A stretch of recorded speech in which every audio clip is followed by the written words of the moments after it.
Здравствуйте все! Добро пожаловать на канал Магия Песка. Мои дорогие зрители, с вами, как всегда, ваша Ольга. Всех вас сердечно благодарю за то, что вы со мной зашли на мой канал, смотрите это видео. За вашу невероятную и теплую поддержку в комментариях, лайками, за вашу помощь, мои хорошие. Земной вам поклон. Сегодня у нас будет отсыпочка на такую тему. На что откроет вам глаза песок? Чего не видите, чего в упор не замечаете? Загадайте, пожалуйста, на себя и давайте вместе посмотрим. Я прошу высшие силы дать мне возможность ответить на все ваши вопросы и послать для вас только самую важную, нужную и полезную информацию.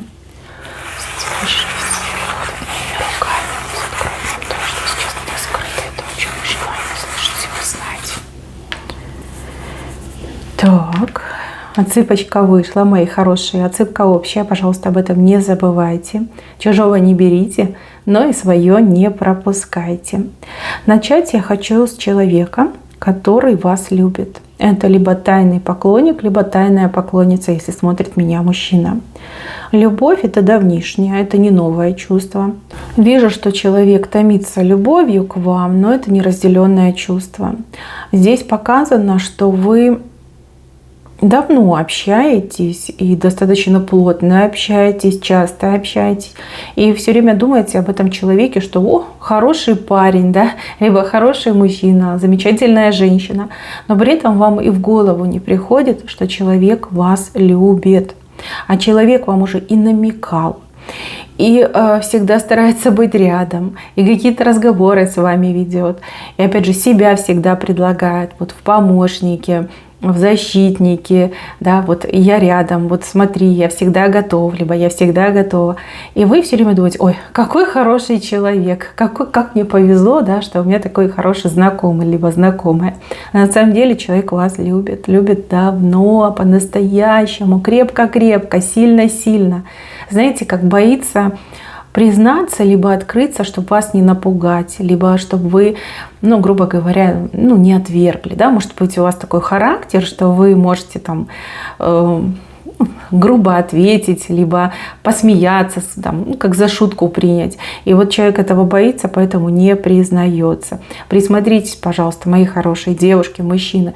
Вот прям рядышком с вами, рядышком этот человек находится, давно вас любит, давно по вам сохнет, давно по вам страдает, а вы все никак не можете этого понять. Если вы свободны, если вы тоже хотите личного счастья, то именно с этим человеком прям будете жить, поживать, ни бед, ни горя, ни разочарований, ничего не будете знать. Только все хорошее будет. Человек будет вам служить, не только любить, но и верно служить. Вот, очень надежный человек, и любовь действительно настоящая. Вот, и еще такой момент есть. Может быть, вам этот человек на лицо не симпатичен. Вот нет такого, да, что ох, красивый, либо красивая. Смотрите, с лица воды не пить. Это такая старая поговорка, и она очень правдивая. Да? Судите людей не по их внешним данным, а по их достоинству. Человек более чем достоин. Прекрасный человек. Так, еще в упор не замечаете, что вам очень сильно завидуют. И из этой зависти, из этой желчи вытекают очень неприятные события. Здесь могут вас и критиковать, и подначивать, и проблемы вам создавать. Вот. Зависть очень сильная. И знаете, что самое прям обидное, противное? То, что зависть идет от родного человека. То есть, если вы в паре в браке, то ваш супруг либо супруга может вам завидовать и из-за этого колкости всякие себе позволять, критику и даже вот специально создавать вам проблемы, да, чтобы вам прям не по себе было. То есть муж может ревновать жену к ее успехам на работе, а жена мужа может ревновать к тому, что у него большой круг друзей, к тому, что он действительно яркий, знаковый человек, да, люди тянутся, стремятся. То есть зависть, она присутствует. Также может быть зависть между родными людьми, между братьями и сестрами, прям родными, двоюродными, вот в таком ключе. Зависти много. И надо что-то с этим делать. Пока человек от зависти не ослеп, пока сердце в камень черный не превратилось, нужно как-то это все проговаривать, прорабатывать, объяснять, разъяснять. Ну, либо под белые рученьки, да, к психологу. Потому что вижу, что человеку прям вообще не по себе. Человек потерял покой и сон, постоянно думает о вас, думает о ваших успехах, о ваших достижениях. И прям человека, извините, там изнутри все выгорает, да, у этого человека. Человек аж подкидывает, когда о вас думает. Вроде как родные, вроде как и любите друг друга. Жить да поживать, но видите, зависть все портит. В какой-то момент человек вот прям позволил этому чувству вселиться в его душу, в сердце, и вот понеслась. Вы списываете, скорее всего, на плохой характер и думаете: о, у мужа плохой характер, либо у жены плохой характер, либо у брата, у сестры плохой характер. На самом деле это не так. Здесь именно речь идет о зависти. Мне очень жаль вам об этом сообщать, потому что когда между людьми, близкими, родными, зависть существует, это прям горюшка, беда, горюшка. Как ни крути, надо немедленно этим заняться.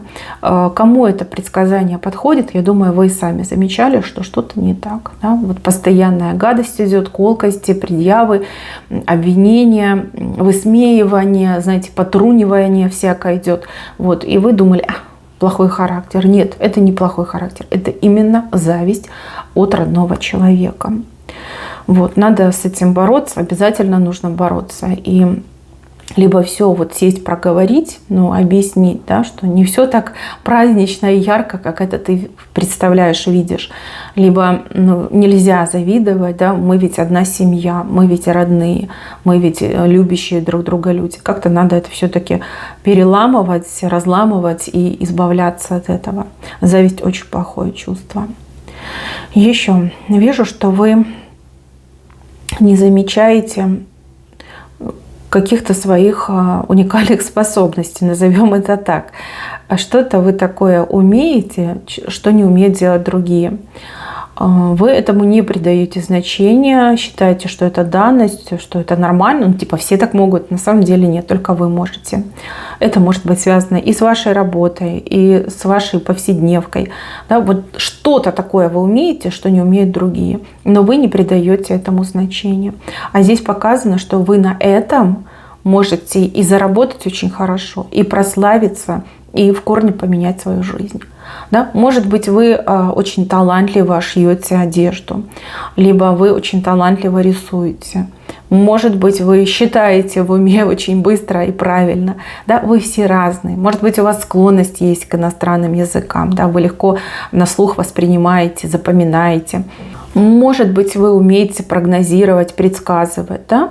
Вот что-то есть, чего вы в себе не замечаете. А на этом можно не только заработать, но и прославиться. И благодаря этому можно круто изменить свою жизнь. Вам бы обратить на это внимание, заняться бы этим плотненько и получить от жизни все то, что вы должны получить. Да? Поменять свою жизнь. Опять же, не тушить это в себе, не закрывать это в себе, а дарить это людям, миру. Вот здесь показано, что это будет очень-очень востребовано. Либо мир, люди, человечество в этом нуждаются. Когда вы будете предоставлять свои услуги, может быть, бизнес откроете, поверьте, люди пойдут, причем такими реками, да, пойдут толпами в вашу сторону. Да, обратите, пожалуйста, внимание на то, что умеете и чего не умеют делать другие. Занимайтесь этим вопросом, и будет вам благо. Дальше. В упор вы не замечаете, что вас обманывают. Причем по мелочам, конечно, обманывают, но лиха беда начала. Понимаете, кто-то вас обманывает. Человек вам в глаза смотрит и говорит вам неправду. И вы считаете, что раз человек так сказал, значит правда, да? Нет тени сомнений, либо нет желания в этом разбираться. Вам удобнее, скорее всего, верить. Либо вы человека осудите, воспринимаете по себе. Если вы никому не врете, значит и вам никто не соврет. Это большое заблуждение, это большая ошибка. Вижу, что есть ложь. И это только лишь начало, да, начальные какие-то вот стадии лжи. Дальше лжи будет становиться все больше и больше, потому что человек будет врать по-крупному. Будьте поаккуратнее, берегите себя и не допускайте обмана, лжи в своей жизни. Вот, иначе потом будет больно, неприятно и даже в какой-то степени непоправимо. Вот. Никто никого не пугает, просто здесь предупреждают. Песок вам открывает на это глаза. Тебе врут, а ты этого не замечаешь. Либо тебя обманывают, а ты и рада обмануться. Надо как-то это все пресекать, тоже убирать из жизни. Так, еще. Не замечаете вы, что в последнее время о вас разговоры стали ходить? Это не сплетни, нет, это именно разговоры. Люди о вас начали говорить как об очень интересном, талантливом, уникальном и добром человеке. Здесь больше, с правой стороны, да, вами восхищаются, вас в пример приводят, на вас равняются, хотят следовать вашим путем. А вы считаете, что обычная женщина, либо я обычный мужчина. На самом деле это не так.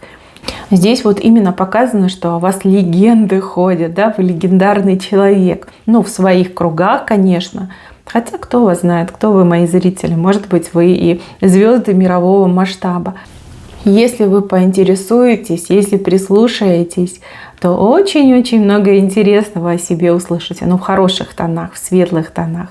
Да, вы как любимец, либо любимица тех, кто вас знает. Детям своим могут вас в пример ставить. Муж жене может в пример вас ставить. Начальник подчиненному может вас в пример ставить. Понимаете, в таком ключе. Так, еще. Не замечаете вы какого-то болезненного состояния? Это уже негативненько. Что-то у вас не в норме. Что-то побаливает, покалывает, ноет периодически, а вы все отмахиваетесь и думаете, это ерунда. Простудилась, либо в неправильной позиции спала, еще что-то, да, все как отмахиваетесь, отбиваетесь вы от этих болевых ощущений. Это очень неправильно, и собой нужно заниматься.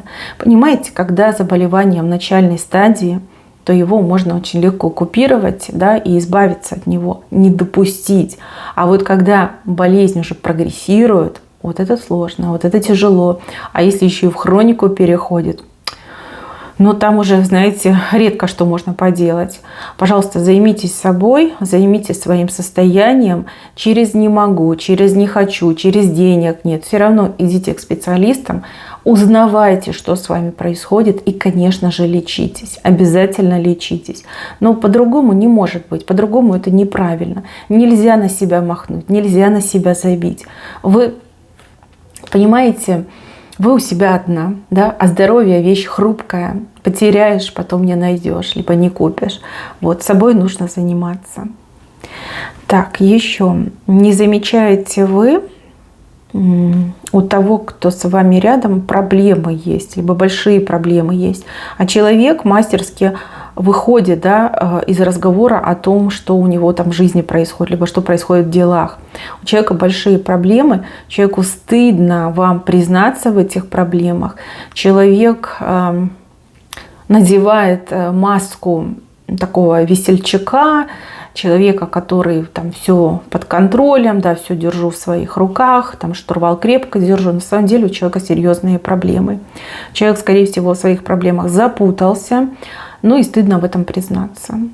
Но опять же, как же, если я признаюсь, меня же неудачником будут считать, либо неудачницей. И вы как позволяете, наверное, этому человеку играть эту роль. То есть сердце-то неспокойно, да, вы ведь чувствуете, вы у человека спрашиваете, как твои дела, что на работе, что в делах, что в любви, в дружбе. Человек говорит, да все хорошо, все замечательно, да лучше некуда. А глаза-то грустные. Надо, конечно, как прижать, наверное, этого человека, либо расспросить в подробностях, потому что вижу, что помощь очень нужна. Пока еще можно как-то легко от этого всего, откреститься, избавиться, нужно действовать. А поскольку вы человек очень грамотный, вы человек, который многое знает, многое видел и многое умеет, вы можете помочь. Либо вы можете найти людей, которые могут помочь. Вот, пожалуйста, не игнорируйте проблемы своих близких. Особенно, если они вам все время рассказывают, что у них все хорошо. Но так не бывает. В жизни так не бывает. Бывают и радости, бывают и разочарования. Бывает и счастье, бывают и проблемы. Понимаете, нужно именно расспрашивать, детализировать. Вижу, что именно вы можете помочь. Вот. Ну, просто нужно надавить, наверное, на этого человека. Стесняется, боится, не хочет стать разочарованием. Особенно вот если дети, да, не хотят разочаровывать своих родителей, могут скрывать. Надо надавить, расспросить и действовать. Действовать именно сейчас. Это очень важно. Так, еще. Не замечаете вы, как какая-то женщина... Ну, давайте скажу прямо, глаз положила на вашего партнера, на вашего мужа, либо на вашего парня. Прям глаз положила. Прям очень он ей понравился, и захотела она его себе. И вот она что-то делает, как-то его приманивает, подманивает, перед ним заискивает, заигрывает, да, вот что-то она делает. А вы думаете, ой, какая у меня подруга веселая, да? Либо, ой, как хорошо, что моей подруге там парень понравился. Либо, может быть, там восхищаетесь, что муж у вас такой хороший, что он всем нравится.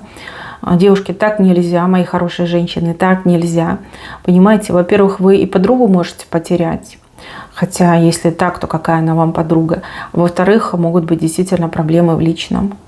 Вот вы как будто бы своими руками своего мужчину ей передаете, допуская, чтобы они там вместе общались. Может быть, вы просите своего мужчину помогать вашей подруге, там что-то для нее сделать, отвезти, подвезти, привезти, там лампочку закрутить, там шкаф собрать. Понимаете? Вот так нельзя. Это неправильно. Иначе потом могут быть, вернее, да, какие-то не очень приятные последствия. Она уже на него глаз положила. Не сегодня-завтра она его чем-нибудь окормит, опоит, а потом что делать? И вам жизнь испортит, и мужчине жизнь испортит, ну и сама грех на душу возьмет.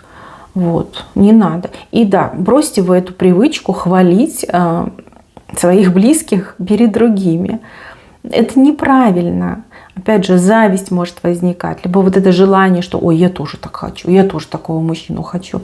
Говорите лучше дурно. Говорите, что ах, балбес, ах, там ленивый, еще что-нибудь говорите. Чтобы не хотелось вашим подругам, ваших мужчин себе прибирать. Вот, это важно, это нужно. И прекратите вы хвастаться своими мужчинами. Ну правда, ну серьезно. Говорите как есть, да, ведь мужчина-то не идеальный. Ну кто идеальный? Где идеальный? Их в мире нет. Вот, и будет вам счастье, будет вам радость. Никто не будет посягать на ваших любимых мужчин. Вот так вот, мои хорошие.